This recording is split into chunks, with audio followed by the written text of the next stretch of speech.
사무엘상 26장 1절부터 12절 말씀 보겠습니다.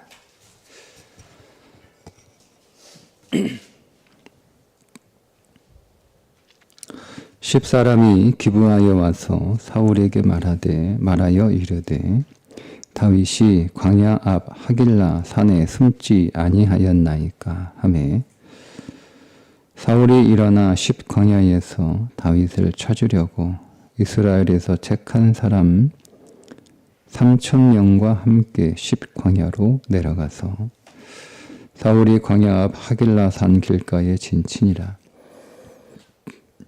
다윗이 광야에 있더니 사울이 자기를 따라 광야로 들어옴을 알고 이에 다윗이 정탐꾼을 보내어 사울이 과연 이룬 줄 알고 다윗이 일어나 사울이 진친 곳에 이르러 사울과 네리의 아들 군사령관 아브넬이 머무는 곳을 본즉 사울이 진영 가운데 누웠고 백성은 그를 둘러 진쳤더라.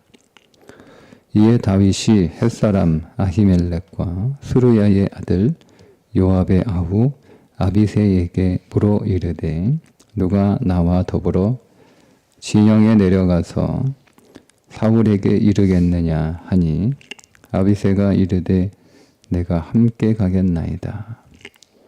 다윗과 아비새가 밤에 그 백성에게 나아가 본즉 사울이 진영 가운데 누워 자고 창은 머리 곁땅에 꽂혀 있고 아브넬과 백성들은 그를 둘러 누웠는지라. 아비새가 다윗에게 이르되 하나님이 오늘 당신의 원수를 당신의 손에 넘기셨나이다. 그러므로 청하오니 내가 창으로 그를 찔러서 단번에 땅에 꽂게 하소서. 내가 그를 2번 찌를 것이 없으리이다 하니 다윗이 아비새에게 이르되 죽이지 말라. 누구든지 손을 들어 여호와의 기름 부음 받은 자를 치면 죄가 없겠느냐 하고 다윗이 또 이르되 여호와께서 살아계심을 두고 맹세하오니 여호와께서 그를 치시리니 혹은 죽을 날이 이르거나 또는 전장에 나가서 망하리라. 내가 손을 들어 여호와의 기름 부음 받은 자를 치는 것을 여호와께서 금하시나니 너는 그의 머리 곁에 있는 창과 물병만 가지고 가자 하고 다윗이 사울의 머리 곁에서 창과 물병을 가지고 떠나가되 아무도 보거나 눈치채지 못하고 깨어있는 사람도 없었으니 이는 여호와께서 그들을 깊이 잠들게 하셨으므로 그들이 다 잠들어 있었기 때문이었더라. 아멘.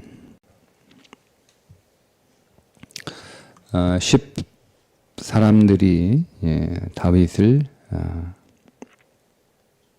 두 번째 밀고 해서 사울이 다윗을 잡기 위해 군대를 이끌고 다윗이 있던 10광야로 나오는 내용입니다.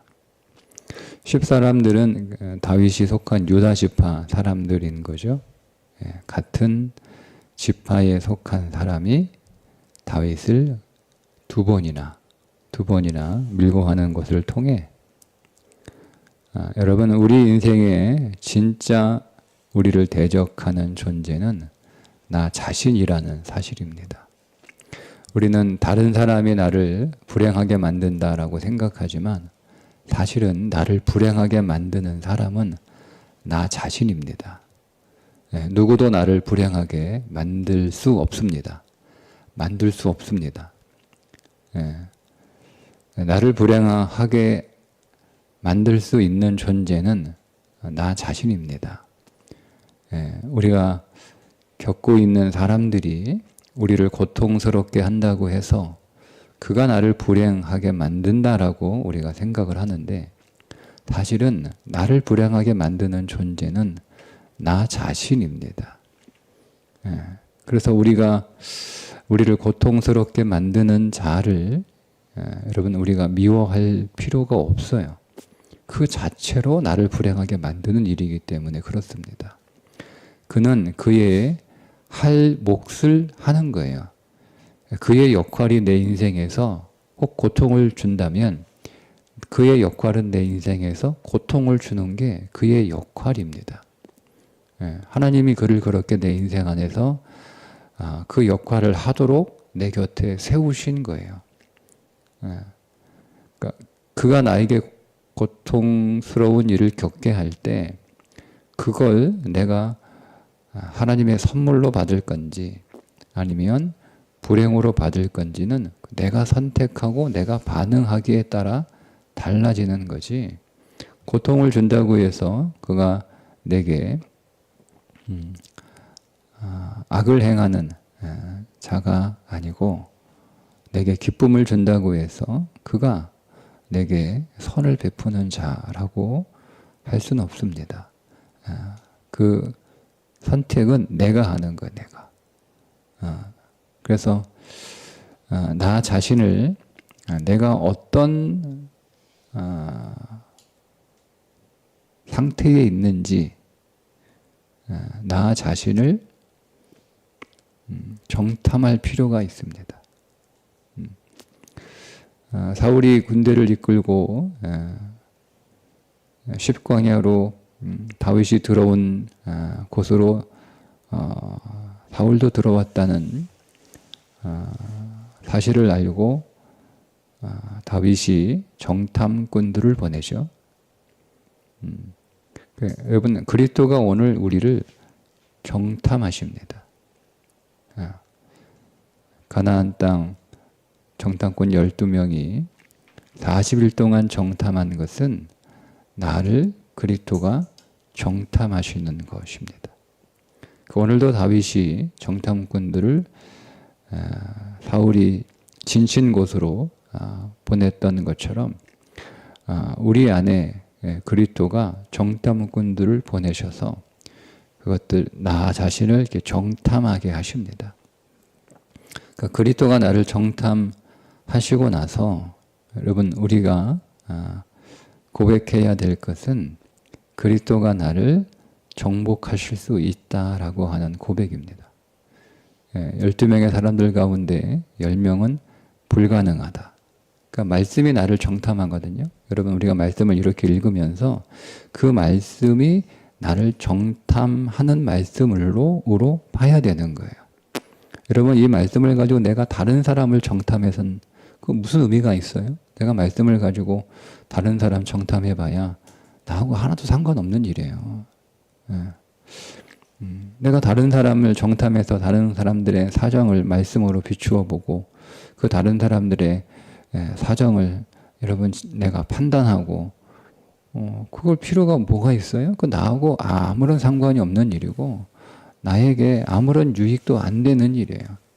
그러니까 말씀이 나 자신을 정탐하도록 오늘도 내게 주신 이 말씀 사무엘상 26장 1절과 12절의 이 말씀이 오늘 나를 정탐하는 말씀이구나 하고 이 말씀 앞에 우리가 나 자신을 정탐하는 일을 해야 됩니다. 말씀이 나를 쭉 이렇게 정탐하게 하셔야죠. 그러고는 오늘 우리의 자신의 실체가 보이는 거예요. 실체가. 정탐은 멀리서 보는 게 아니잖아요. 정탐은 그 안으로 들어가서 구석구석 살피는 거예요. 멀리서 산 위에서 다윗이 사울이 진친 그 진영을 다 내려다볼 수 있어요. 눈 안에 다 들어옵니다. 저기에 진을 쳤구나. 군대가 한 몇 명쯤 되겠네. 이렇게 다윗이 다 압니다. 다윗이 다 알면도 불구하고 가까이 내려가서 세세하게 정탐하게 하죠. 그런 것처럼 여러분 말씀이 나를 대략 봐서는 안 돼요. 말씀이.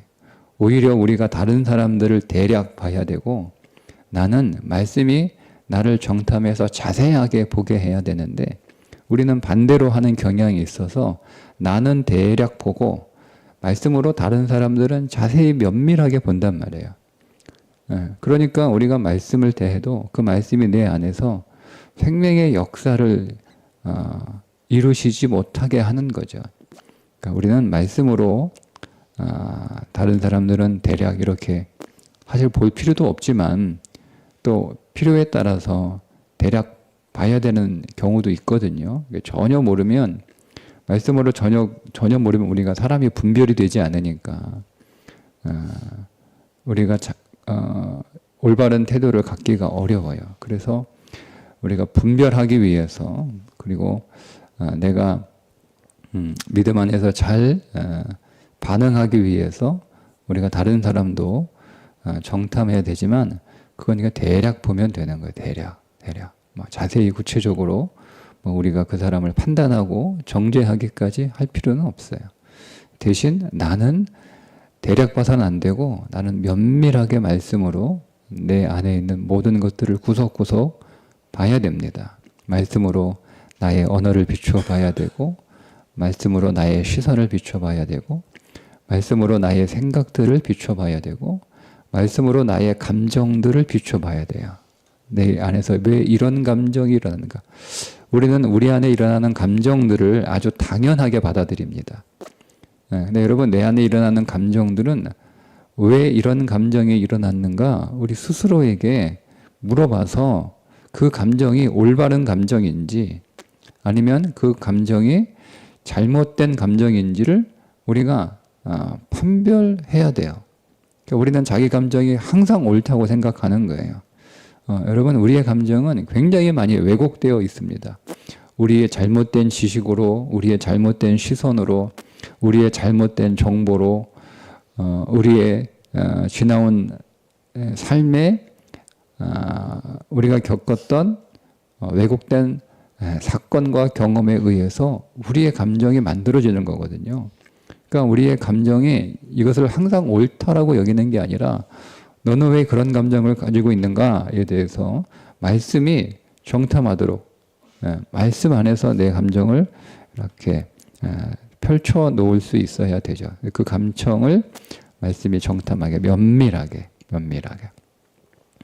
뿐만 아니라 우리 안에 우리 자신도 인식하지 못하는 보이지 않는 내가 있어요. 숨어있는 나. 그 말씀 안에서 진리가 관절과 골수를 찔러 쪼개기까지 그 안에까지 말씀이 나를 깊이 정탐하게 하셔야 여러분 우리가 삽니다.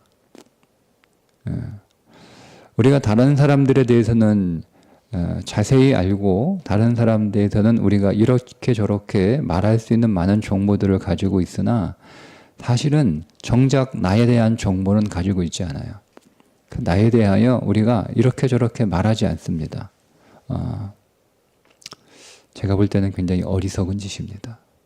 다른 사람들에 대해서는 잘 몰라도 돼요. 다른 사람들 우리가 굳이 알려고 합니까? 우리는 다른 사람들에 대해 굉장히 많은 관심을 가지고 있는데 그렇게 소용없는 짓이에요. 우리는 우리 자신에 대해서 자세하게 알아야 됩니다. 보이지 않는 마치 우리 눈에 보이고 내가 알고 있는 것은 빙산의 일각에 불과한 거예요. 보이지 않는 그 바다 밑에 수면 아래에 보이지 않는 내가 더 많습니다. 그러니까 그 보이지 않는 감추어진 때로는 내가 안 보려고 하는 모습들도 있거든요. 내가 직면하고 싶지 않은 나의 모습들도 있어요. 나는 보기 싫어도 말씀은 보게 해야 되는 거예요.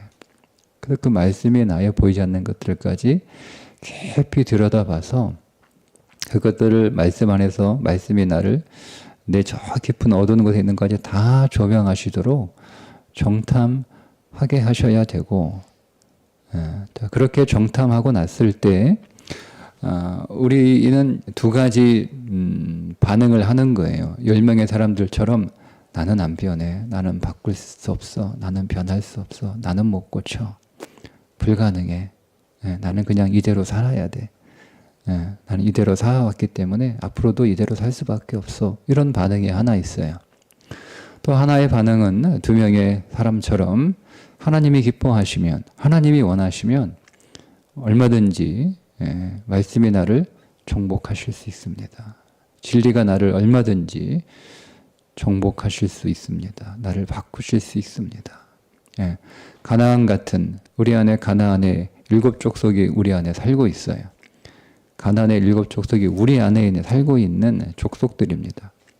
그 족속들을 진리이신 예수 그리스도가 다 정복하셔서 다 차지하심으로 그리스도의 땅이 되게 하실 수 있습니다. 아무리 내 안이 견고한, 여러분 우리는 견고한 자기성을 쌓고 있잖아요. 우리는 그 성 안에 들어와 알고 있어요. 그게 여러분 가인의 후손들 아닙니까? 에녹이 성을 쌓았잖아요. 가인의 후손이 제일 먼저 한 일이 성을 쌓는 거예요. 그리고 그 성 안에 들어와 있습니다. 아무도 들어오지 못하는 거죠. 아무도 들어오지 못하는. 우리 안에 있는 내가 쌓은 내 인생의 성이 아무리 높고 아무리 두텁고 아무리 여러분 단단하다 할지라도, 그러나 그리스도가 내 인생을, 이 견고한 성을 여리고성이 무너지듯 무너지게 하실 수 있고 나를 차지하실 수 있습니다. 그리고 그렇게 하셔야 됩니다. 라고 우리가 2명의 사람처럼 진리가 나를 정복하십시오. 진리가 나를 차지하십시오. 진리가 나를 바꾸시고 진리가 나를 변화시키시고 진리가 나를 다르게 만들어 주십시오. 라고 여러분 예스 하셔야 됩니다. 우리가 여러분 말씀을 아무리 많이 읽어도 그 말씀이 나를 정탐하게 할 뿐만 아니라 그 말씀이 나를 정복하게 하지 않기 때문에 그 말씀이 우리 안에서 능력이 되지 않는 거예요. 아무리 나를 정탐해봐라. 내가 꼭꼭 숨어있지. 아무리 나를 정복하려고 해봐라. 내가 끝까지 버티지. 여러분 이런 여러분 마음과 각오로 성경을 읽으면 나는 변화되지 않습니다. 내가 변화되지 않으면 내 인생도 달라지지 않습니다. 그래서 오늘 우리의 믿음은 진리 앞에 우리가 말씀 앞에 섰을 때 이 말씀이 나를 정탐하시도록 그 앞에서 아멘 하셔야 되고, 그리고 하나님 말씀이 나를 정복하시기를 원합니다. 나를 정복하옵소서. 하나님이 기뻐하시면, 하나님이 원하시면이잖아요. 하나님이 원하시면 하나님 주님이 나의 견고한 성을 정복하시고 무너뜨리실 때 내가 기뻐하겠습니다. 주님이 차지하시는 성이 되어야지. 주님이 들어오지 못하는 성이 되어버리면 주님은 내 안에서 어떤 역사도 하실 수 없습니다. 하지 않으십니다. 그런데 그리스도가 오늘 진리로 우리 안에 정탐하실 때 혼자 오는 게 아니고요. 아비새를 대동하고 정탐하십니다. 그 아비새가 누구겠어요? 내 삶을 정탐하고 내 삶을 보여주는 우리가 만나는 사람들입니다. 여러분 보세요. 이 아비새는 다윗에게 함께 다윗과 함께 진영에 들어가서 사울을 죽일 수 있는 하나님이 주신 2번째 기회이니 이 기회를 놓쳐서는 안 된다라고 사울을 죽이자고 제안합니다. 그러니 여러분 아비새, 주님이 오늘 우리를 정탐하실 때 혼자 오시는 것이 아니라 아비새를 대동하고 오십니다. 그 아비새가 우리가 만나는 사람들입니다. 여러분 우리가 만나는 사람들이 내가 어떤 자인지를 보여주는 사람들입니다. 근데 그 사람들이 겉으로 보여지기에는 아비새와 같이 나에게 어떤 문제를, 어떤 고통을, 어떤 위험을 이렇게 건네주는 사람처럼 보입니다. 우리가 겪고 있는 사람들, 우리가 그 사람들 통해서 우리 자신이 드러나죠. 우리가 가만히 혼자 있을 때는 우리는 잔잔한 물과 같아서 수면 안으로 오늘 우리에 있는 모든 더러운 것들이 다 가라앉아 있어요. 그래서 우리 자신도 잘 몰라요. 근데 사람이나 사건이 와서 나를 헤집어 놓죠. 그러면 저 밑에 깔려 있는 것들이 다 올라옵니다. 올라옵니다. 그게 이제 사람과 사건을 통해서 진리가 우리를 정탐해서 나를 딱 들춰내고 보여주는 거예요. 그러면 오늘 우리 안에 그 나의 본성이 드러나잖아요. 나의 본성이 그게 이제 감정으로 드러나기도 하고 또 우리의 입술로 우리의 말로 드러나기도 하고 우리의 표정으로 드러나기도 하고 우리의 행동으로 드러나기도 하고 다 드러납니다. 그렇게 해요. 근데 그게 이제 그 사람이 이제 아비새처럼 보이는 거죠. 가만히 있으면 나를 가만 놔두면 되는데 와서 왜 뒤집어 놓냐 이거예요. 왜 헤집어 놓냐 이거예요. 잠자는 사자 왜 건드려 가지고 왜 나를 성나게 만드냐 이렇게 하는 거예요. 근데 여러분 그 아비새라고 하는 이름의 뜻이 선물이라는 뜻입니다. 선물. 아비새가. 여러분 나를 헤집어 놓고 가만히 잠잠히 있는 나를 들쑤셔서 저 밑에 깔려있는 것들을 다 들추어내는 사람, 그게 하나님의 선물입니다. 선물이에요. 그 사람이 아니었으면 내가 누군지 잘 모르고 평생 나도 나 자신에게 속아서 사는 거예요. 우리가 사람들을 속입니다. 여러분. 우리는 사람들을 속이지 않나요? 저는 여러분들을 속이고 있습니다. 제가 저의 모습을 여러분들에게 고스란히 다 보여주고 있는 것 같지 않죠? 보여줄 리가 없죠? 저는 여러분들에게 좋게 보이는 모습들만 보이는 사람이죠. 어쨌든 우리는 사람들에게 자신의 좋은 모습, 꾸며진 모습, 가려진 모습만 보여줍니다. 사람들을 속이는 거예요. 근데 그게 나도 속습니다.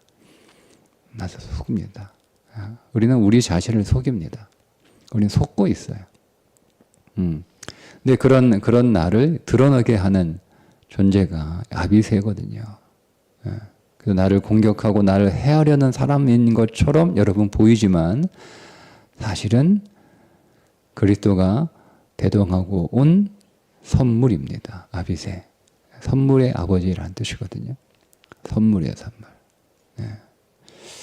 저 사람 때문에 내 안에 감추어진 내 자신을, 나도 속고 있었던 내 자신을 내가 발견하게 되었구나. 나를 정탐하러 주님이 함께 대동하고 온 사람이요, 사건으로 볼 수 있어야 됩니다. 그래야 삽니다. 그래야 삽니다. 여러분, 오늘 다윗이 뭐라고 얘기하냐면 냅둬라, 냅둬라. 냅둬라. 우리가 손댈 필요 없다. 냅둬라.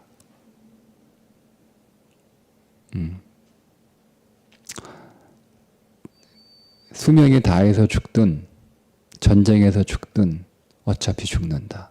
냅둬라 이거예요. 여러분 이게 얼마나 무서운 말이에요?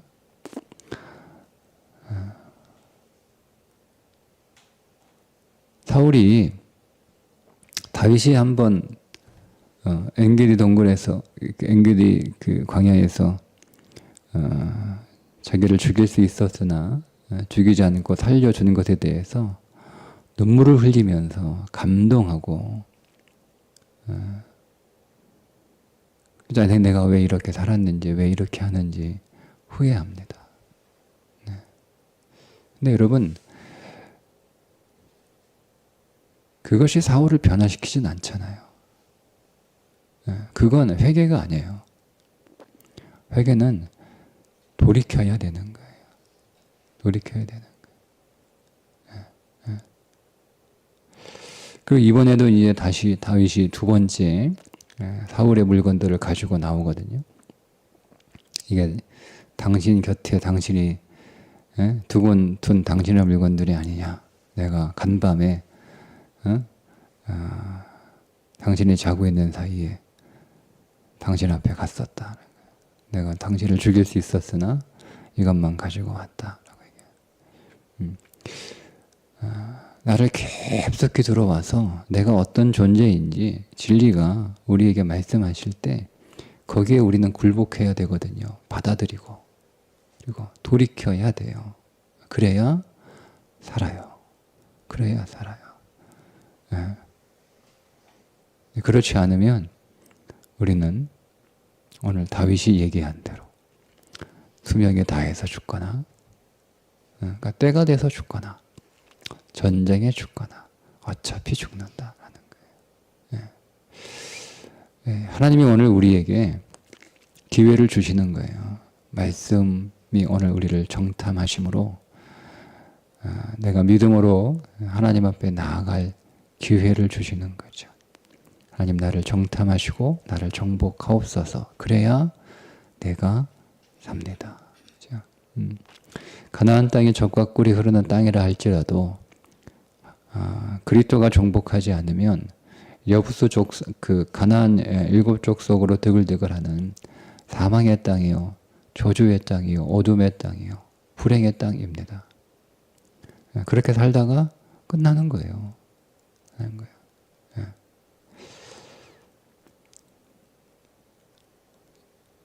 그리스도가 오늘 우리의 인생 안에서 나의 모든 것을 다 정복하시고 그리스도가 나의 모든 마음을 기경하셔서 다 갈아엎으시고 거기에서 생명의 말씀을 심어 주시고 그것들을 자라게 하시고 꽃이 피게 하시고 향기나는 인생이 되게 하시고 열매가 있는 인생이 되도록 그분 앞에 우리는 서 있어야 되는 거예요.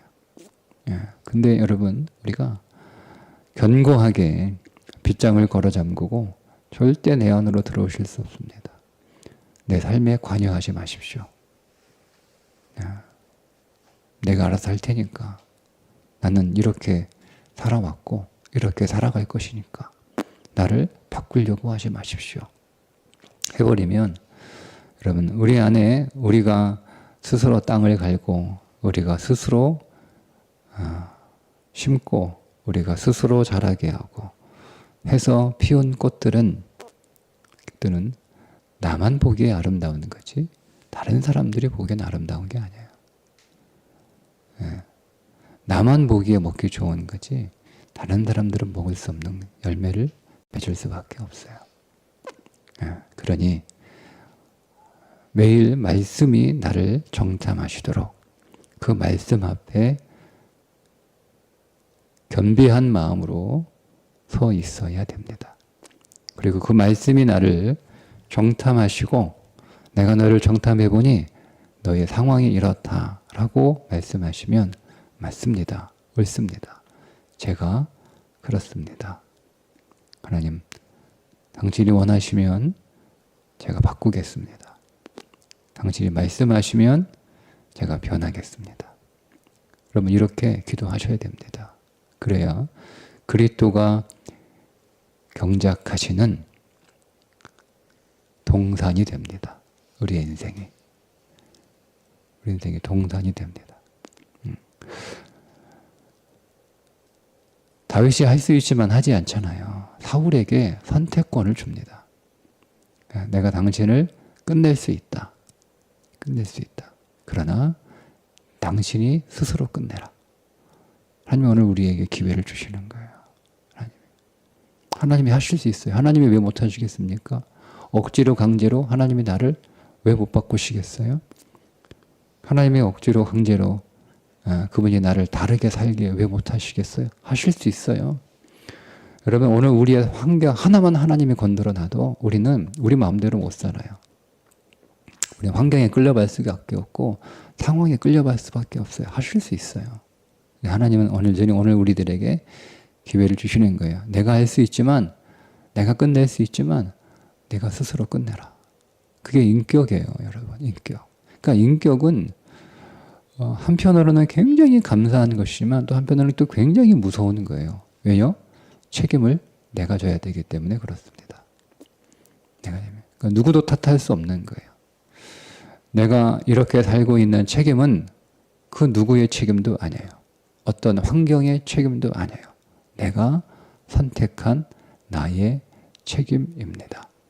오늘 우리의 감정도, 오늘 우리의 생각도, 오늘 우리의 삶도 다 결국은 나의 선택으로 이루어진 내 책임입니다.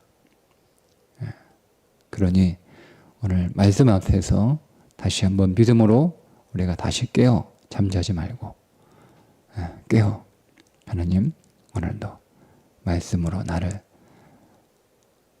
깊숙이 들어오셔서 다 정탐하시고 그 정탐하신 결과를 제게 말씀해 주시고 제가 깨닫게 하시고 그 말씀 앞에 주님 원하시면 나를 바꾸어 주십시오 라고 여러분 기도하시면 그분이 나를 적과 꿀이 흐르는 옥토로 바꾸어 주실 것입니다.